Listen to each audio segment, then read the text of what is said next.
আমার এই বিখার সাম্রাজ্য হাতিতেন হলক শান্তি নয়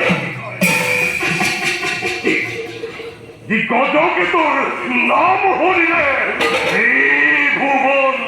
হঠাৎ করে হয় কম্পমান যার পুত্র নয় কেতু আর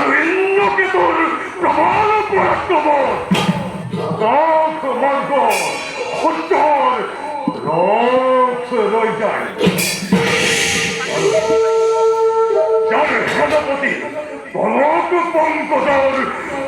লোবাহুল রঘুপতি এই গজকেতু রাজ্য কোনেও আক্রমণ করিবলৈ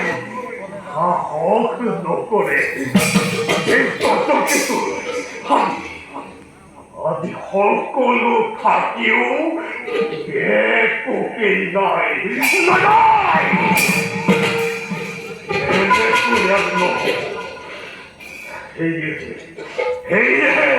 আবশ্যক হলে মই স্বর্গ এইদিন কৰি হলেও মই ৰাজ্যৰ অশান্তিৰ কাৰণ জানিব লাগিব গতিকে যাওঁ মই পুত্ৰ গৈ সিংহ কেতু আৰু ইন্দ্ৰকেতু আৰু সেনাপতিৰ লগত এই বিষয়ে আলোচনা কৰিব